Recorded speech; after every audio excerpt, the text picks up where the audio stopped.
Thank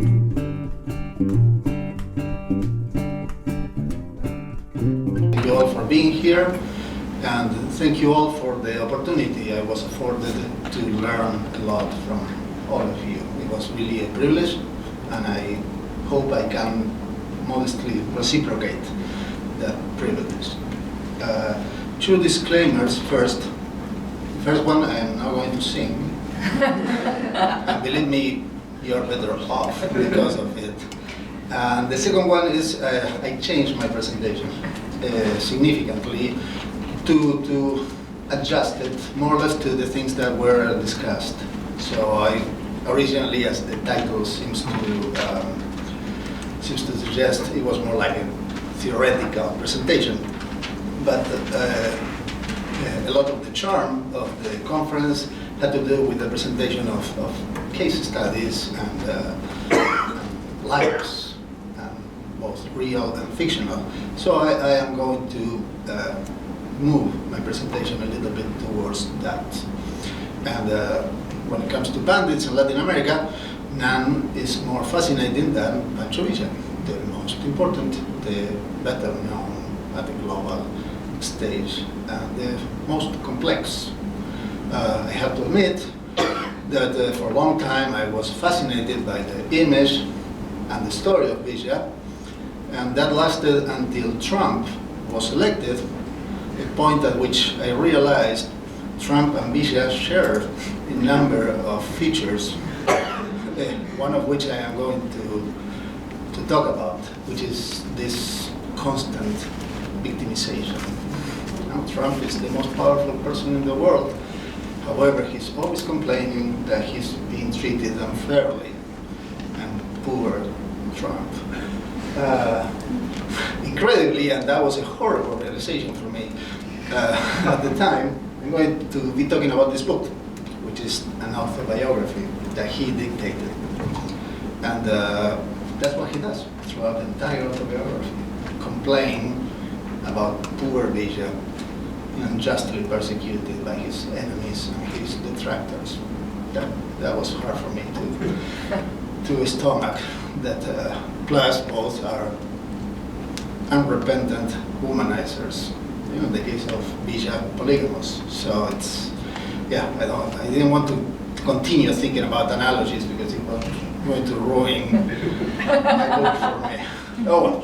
So, but first, in order to more directly dialogue with the topic of the presentation, of the conference, sorry, in which the notion of the popular is paramount, as it is in the definition that Hobsbawm provides of social banditry, that was read a couple times by a couple of you. You know, the idea that the bandit is not a criminal for his or her people.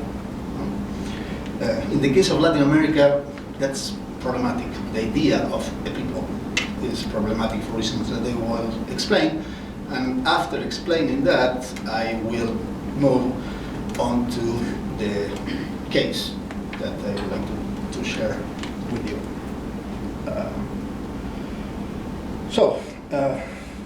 The question that more or less underpins my presentation has to do with a debate that in Latin America is very, very relevant to this day, which is the debate about the social nature or not of bandits. The work by Hobsbawm, crucial as it is, everybody acknowledges that, has received criticism from all quarters, basically saying that he is relying on fiction more than he is relying on historical accounts of bandits, and that different bandits certainly were not social. I'm sorry. The mic stopped and it's really hard to hear you when you don't press okay. it. But you heard me before, right? Yeah. Yes. Oh, okay. I think the battery is not shall I go for help? Yeah. Help. Okay. Okay, so is it working now? Yeah. Oh, okay. It's flashing. Okay, go off again. All right. It is the spirit of Villa that doesn't want me to stain his memory. There are, in northern Mexico this phenomenon of women that are possessed by the spirit of Villa. Yeah, it's interesting because it has nothing to do with what I'm going to say. So, but alters the gender power dynamics in those places. Because the female becomes the most important person in a given community, and the husband or the male that is around that person becomes kind of a sidekick of this powerful female. The other thing is that the other thing is that she is possessed by the spirit of Villa, the eponymous of toxic masculinity, if there ever was one. So, some other time. So, should I continue? Can you listen to me? We can hear you. Okay. So, one thing that is clear to me when we are talking about not all bandits in Latin America, but certainly the most important ones, the ones that had relevance at the national level and had long careers, is that for them to create narratives to achieve legitimacy beyond their very small delimited local region was paramount. And they were very good at it. The three most important Latin American bandits is Villa is one, the other is Lampião from Brazil, and the third one is Manuel Garcia from Cuba at the end of the 19th century. Manuel Garcia, he was literate, so he could write, and he wrote a lot, in particular letters. He hailed from a region of Cuba, Matanzas, which had a pretty developed capitalist agrarian economy, in particular devoted to sugar. So when he was conducting activities in that region, he presented himself as a class hero, class redeemer, because he was extorting sugar planters, supposedly in the interest, real or symbolic, of the peasants who were working as proletarians in those sugar plantations. However, whenever he intended to project his image beyond that area, for example, in letters that he sent to newspapers in La Habana, and he did that to taunt the viceroy who was fighting him, he presented himself as an anti-colonial hero. So he was able to manage these two very different images at the same time, because he was playing for two different audiences and to achieve legitimacy at two different levels. In the case of Lampião, he operated in an area, and that's, as Husband says, the ecosystem, the ideal ecosystem for banditry, who was, many states bordered that area. No, but he operated mainly in two. One is called Pernambuco, from where Lampião was, and the other is Bahia, to the south. So whenever he was in Pernambuco, his image was that of the avenger. Why? Because his father was killed by a neighboring farmer, and that supposedly was the reason he became an outlaw. Pernambuco is much more, or was much more economically backward, so this idea, not playing to the rural code of violence and honor restitution, played pretty well. However, whenever he went to Bahia, which was a state in which agrarian capitalism was much more developed, and the society was different, and nobody cared about revenge, because it had walked to a different model, so he played the role of the class hero. And that created two different narratives about Lampião. One as the avenger, and the other that was appropriated by the left in Brazil as an anti-capitalist hero, which Lampião wasn't. So, why bandits these bandits needed to do this. Why they had to be so sophisticated in playing this legitimation game. To make a long story short, all of Latin American societies were, during the colonial period and for a long time after the independence, multilingual, multiracial, multicultural, to the degree that in many cases the North Atlantic notion of nation and of people as kind of the basis of the nation and the nation state was unworkable. And that was the tragedy of liberals during the entire 19th century, that the political models that they have learned through the readings was inappropriate for what was really a multinational society. So most of the states, with some exceptions, lacked an identity core that could be identified as the popular. This is what the people as a sovereign looks like. Because there was not one language, but many. Not one way of eating, dressing, practicing religion, but many. So, one example of how these dynamics operate is the flag of Mexico. The flag of Mexico presents itself as this synthetic moment in which the modern national idea is harmonized with the pre-Hispanic culture. So in the center of the Mexican flag, there's this memory where Mexico comes from. But this is false, because this symbol, the eagle seated on the cactus, is only an Aztec myth, only relevant for Tenochtitlan, the capital of the Aztec Empire, which was an empire who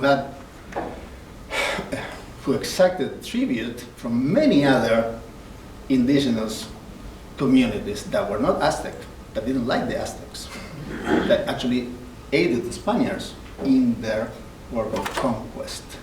So even this national indigenous is already a kind of epistemological violence that generalizes upon something that is infinitely more complex. Okay? In Mexico, there was not a workable idea of the people and the nation until the 20s, as a deliberate state policy carried out by the post-revolutionary state. Probably you guys are familiar with the work of Mexican muralists. That was where Mexico, as a mestizo nation, Christian, but also Marxist, came to be. In the 19th century, for example, what now we consider Mexican food, now we all know what Mexican food is. In the 19th century, a white inhabitant of a city wouldn't touch what we now consider Mexican food, because that was not Mexican, that was Indian food. It's the revolution who created this synthesis that defined what we now understand as Mexico, a mestizo nation, in all respects, But it took a long time and a lot of work and lives to get to that. So the popular in Latin America is never an origin. It's itself a site of contention.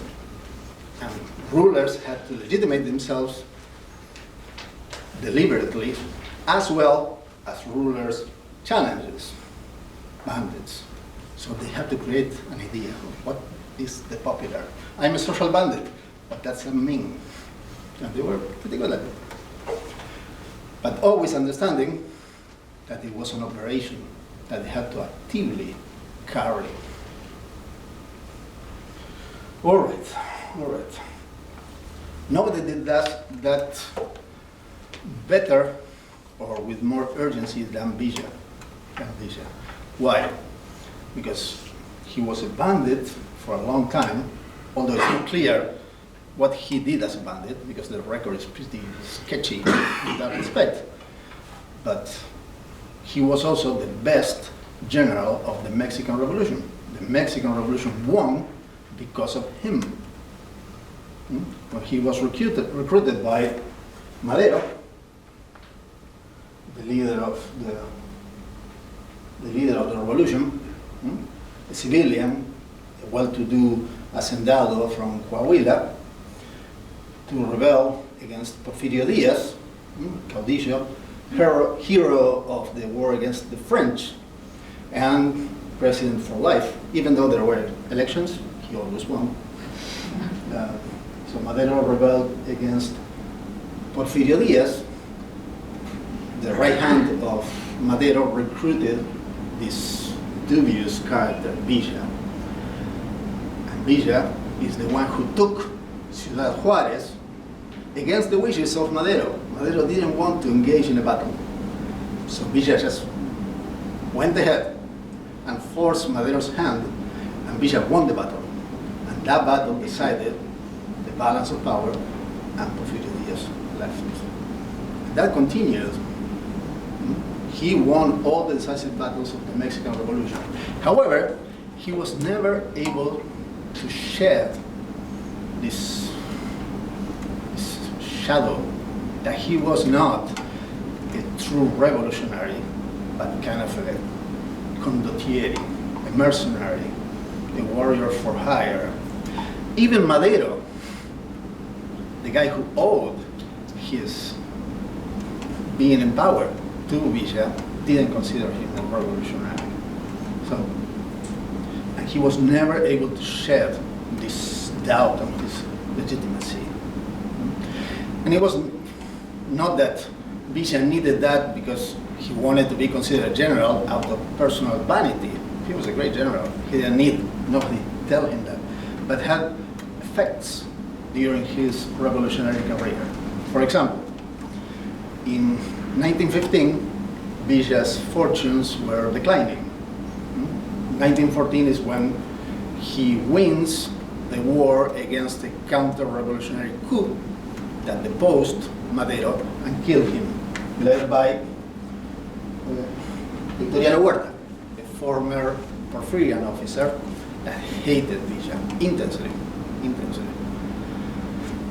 This guy stages a counter-revolutionary coup and executes Madero. The only significant figure that races against Huerta is Villa. And then a civilian, Carranza. Villa is the leader of the reaction against the reaction, and he wins the war. But in 1915, his fortunes were declining. So he, as something to gain the initiative, stages this famous raid to Columbus, New Mexico. I don't know if you're familiar with this. Villa was, after 1812, nobody has set foot on American territory ever after the English tried to regain the former colony. And the Americans were always very proud of that. Until Villa stages a raid on a small town near the border, Columbus, New Mexico. In military terms, this was an insignificant event, but enraged the Americans enormously, and played to something that the Germans wanted. The Germans wanted for the United States not to enter the war. So the reaction of the Americans was a matter of international import. The Americans wanted to retaliate, and they sent Pershing, soon to be supreme commander in the European theater, at least for the American part. But how are the Americans going to enter Mexico? They wanted to send the army, but they cannot enter Mexico. They were not at war with the nation, and it would create a huge problem for the, at the time, Mexican government. A allowing Americans who invaded Mexico not once, but twice, allowing them again. So what they did is they used a decades-old treaty against banditry. In the 80s, the United States and Mexico signed a treaty allowing the armies of each country to cross into the other country if they were in hot pursuit of bandits. Problem solved. Villa, as we all know, was a bandit, so they sent thousands of people south of the border to try to get Villa. The bandit identity played in that way. It provided a powerful tool to Villa's enemies to do things that otherwise they would not have been able to do. So, in order to try to control and counter this narrative, is that Villa does something quite unique in Latin America, which is in 1914, when he was at the zenith of his power, he recruits a second-rate intellectual, a journalist, that was affiliated to his cause, to his army, and over a period of time dictates to him his biography. This biography was not published at the time, for reasons that are not fully elucidated. So it was only published in 2004, in which two descendants of Villa, Celia and Guadalupe, edited and wrote an introduction and published it. And under the title that they didn't have at the time, Retrato Autobiográfico, 1894, 1914. Most of the narrative is devoted to his outlaw years, which is curious, because you would think if he wanted to get rid of his outlaw persona, he would devote a lot of time to the period between 1911 and 1914, in which he was not an outlaw, but a general. Not only he was a general, he was the best one, and he was the least similar to a bandit. Since he was close to the border, and he had contacts in the border and in the United States because of his time as a cattle smuggler, he was able to sell cattle to Americans and get arms and resources for his army, unlike the other factions in the war who had to resort to plunder. So all the factions in the war could be compared to a plundering gang, to bandits, except Villa's army. So he doesn't focus on that period, the more easy to use period, but he focuses on the other period, the one in which he indeed was a bandit. Why does he do that? Why does he do that? And I am realizing I'm not going to read, I'm just going to speak. So forgive me if I sometimes veer from the argument or go into digressions, because I'm going to just present like this. The autobiography is, in one respect, a very disappointing document. Why? Because imagine that one of you, since many of you are in medieval studies, discover a manuscript that you can say, this is written by Robin Hood. Robin Hood existed. This is what he wrote and knew how to write. This, an autobiography by Villa, even though it was heavily edited by the journalist that took the dictation, is the closest thing we have, the true idea of what Villa thought of himself. However, it's very disappointing in one respect because there are no adventures. No one would expect that a larger-than-life persona such as Villa, who had many episodes in his life, who are or seem to be taken from a 19th century serial novel, None of that appears there. There are no wild rides or romantic adventures or caves. Even though when Pershing was chasing him, he hid in a cave, and he spent months hiding in that cave. That was after this dictation, but still, it's reported that Villa, it's not reported, it's known that Villa hid throughout his area of operation, which was the one in Boulder. In red, his area of operation was Durango and Chihuahua. That was his area, along the railroad line that went from Mexico DF to Juarez. That was his theater, so to speak. It is known that as an experienced guerrilla fighter who knew that fortunes turn, when he was on the good side of fortune, he hid Hachet's weapons and silver in the mountains that he knew like the back of his hand. So, legend goes, there are still buried treasures there. No? Mythical, it seems. But it's not mythical, it's real. So, none of that appears there. Why? Why would be the question? That's the question I ask myself. Why a voice that seems primed to tell the best bandit story ever ends up being something completely different? Because for Villa, there was no need to tell a bandit story. What he needed was legitimation. And how does he legitimizes himself? He had the military skills. That was undeniable. But he had to prove that he has something that connects him effectively to the revolution.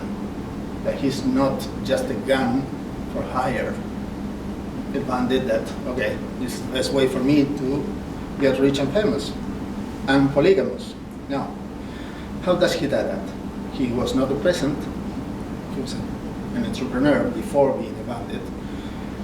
He didn't have any history as an organizer or as a union leader. He had no credentials whatsoever, except the time he spent as an outlaw.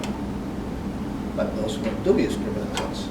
So in his autobiography, he re-narrates his outlaw years as a narrative of victimhood. So, which is curious, because Villa embodies the word that was used more than once during these 2 days. Machismo, macho, toxic masculinity, that's what it is. Right? Villa is that. However, so what defines the macho? The idea, real or false, that I have agency. Nobody's going to tell me what to do. Least of all, a female, because I'm a man. Right? It's this theater of agency. Right? Villa was that. However, during the entire narrative, what he does is all the time depicts himself as deprived of agency. He was forced to become an outlaw when one day, coming to his rancho in the Sierra, he saw an hacendado landlord trying to rape his sister. That's the story, why he became an outlaw. That story is problematic in many respects, because the story lacks credibility in itself.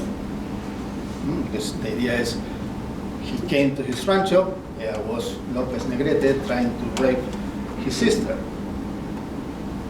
This hacendado was not alone. He was surrounded by his retainers. Villa was a 16-year-old kid. He is able to power through the retainers, get the hacendado's gun, and shoot the hacendado. And then lives. None of that is credible. Why? Because you don't get access to an hacendado through his retainers if you're unarmed. Once you shoot the hacendado, you are going to be shot. There's no doubt about that. And he lives without his sister, which supposedly was the reason he did that act of daring. Very, very. So the narrative is not cohesive. But also, Bishop retold this story many times. Bishop liked to talk to people about himself, like Trump. So there are many different versions of the same story. And it's likely the story never happened. Never happened. Among other things, because in his autobiography, the sister completely disappears from the narrative. So, but he needed that. Why? Because, strangely, in Hispanic, and I suspect also in Mediterranean societies, honor is not necessarily an act of agency. You are forced to do it. Why? Because if somebody is trying to rape your sister and you don't act, this guy rapes your sister, you, as the male of the family, your social identity is destroyed. There are many novels in Latin America about this. The man who failed to act according to the rules of honor. The man who fails to act becomes a ghost, disappears from the public sphere. They see through you. So this act is not an heroic act. It's an act from which Bishop has no thought for his sister, considers himself the victim of. I don't know if I'm explaining myself okay.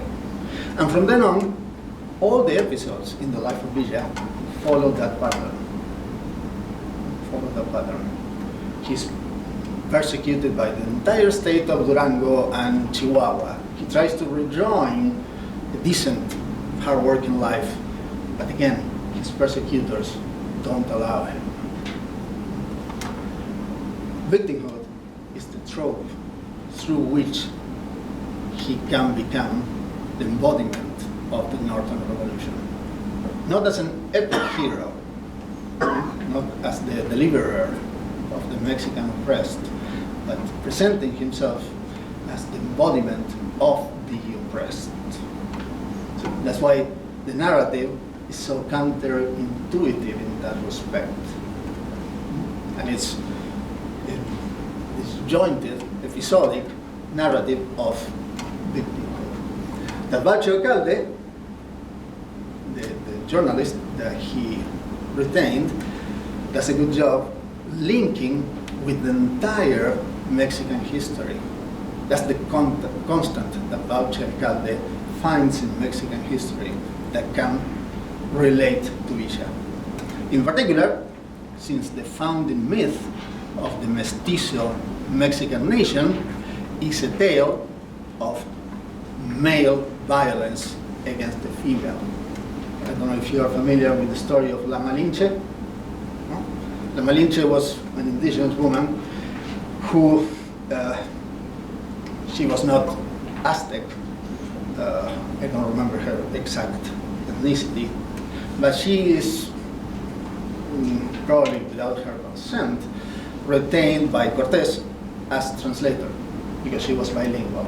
She spoke her original language, which I will not remember today, and also Nahuatl, and also Spanish. So she was able to, no, she didn't speak Spanish. She had another translation. Okay, in any case, she was the go-between. But Cortés seduces her or forces her, and they have a son together. And that's the mythical origin, because that kid that Cortés had with La Malinche, who was, of course, was never acknowledged by Cortés, was the first mestizo, the first Mexican. So this idea that he's a victim of sexual violence by a powerful male links Villa, who lacked all real credentials with the founding sin of Mexico as a mestizo nation. Of course, the twist, perverse thing is that what Villa forgets is that the real victim is not him, it's the sister. But, so, how are we doing with time? Good? Okay.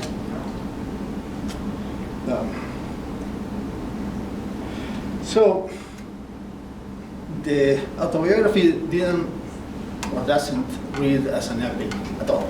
It reads like a melodrama. This is a kind of linking of his personal history and Mexican history, in which the driving force is morality. Moral. That's what defines the melodrama, the idea that the universe is governed by a moral, not a historical, political, economical reason. So, and he tells his biography from a melodramatic perspective with three tropes that are essential to melodrama. One is victimhood, in which he puts himself in the place of the female, not the male. The other is treason, and the third one is temptation.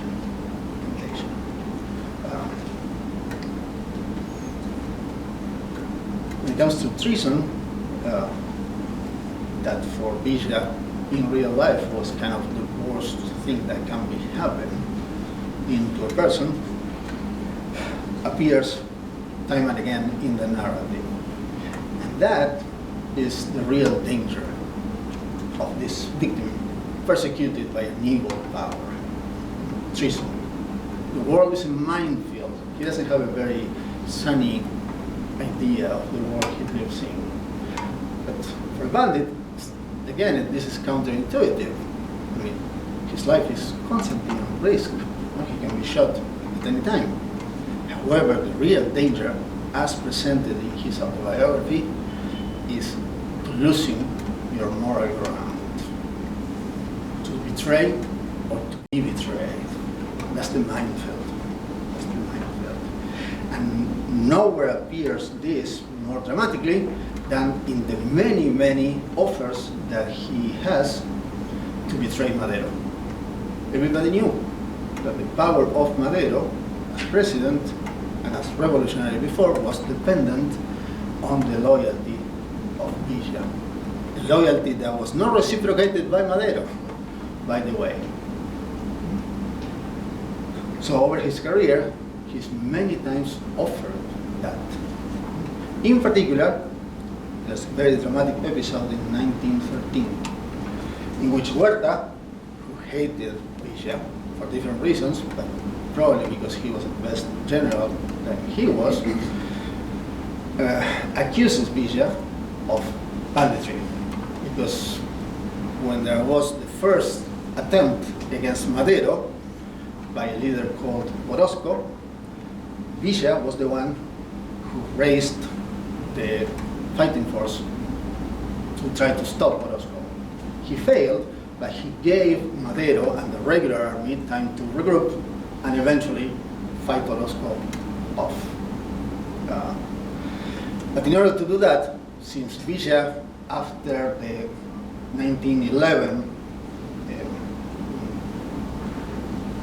after the first episode of the revolution, so to speak, had returned to civilian life, didn't have men under his command. So he raised like a ragtag army of volunteers. And in order to do that, he had to ask landowners for contributions. So we had to defend Madero. Give me 1,000 pesos and 50 horses, or else. Okay? He didn't do it for himself. He was, after all, at the time, a non-commissioned officer. He didn't have men, he didn't have resources, but he had a rank. And these were exceptional circumstances. There was a coup in the makings. So he does that, and he's successful. Even though he was defeated, he gave Madero time to organize the forces that will defeat Orozco. Huerta uses that to imprison to imprison Villa on charges of banditry, and Madero fails to release him, even though Madero was the president. He could have done it, but he was not loyal. And the letters that Villa sends to Madero are pretty moving, melodramatic, because they are the letters of the heroine of a sensibility novel. Why are you doing this to me? I love you so much. Why are you doing this to me? My loyalty to you has no bounds. No? Everybody knows that Villa is more useful alive than dead. Huerta wants to kill him. So those who were preparing the second coup attempt go to Villa's cell to tell him, if you want to get free, just say the word. Say that you're going to rise up against Madero. He has the skills, he has the charisma. He's the man that they need to overthrow Madero, who deserved it because he was not loyal to his best man. What does Villa do when he receives these offers? He cries uncontrollably. There are testimonies about that.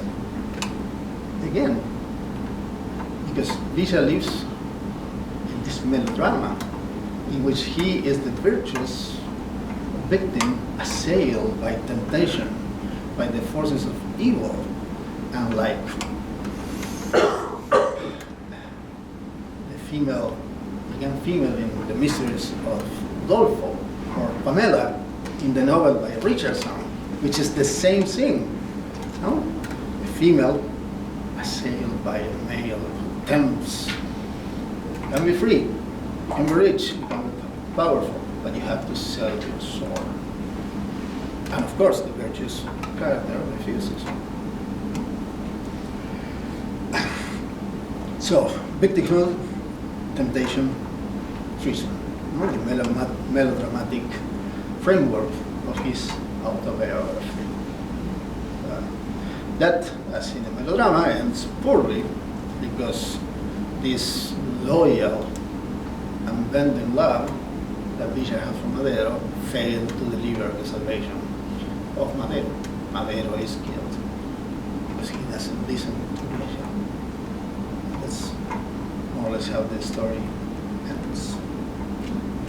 So, that's pretty much it. In a more rambling fashion that I initially expected, but I hope you get the gist of what I intended to say. And of course, you can ask, I invite you to ask questions for me to fill out the gaps in my narrative. Thank you.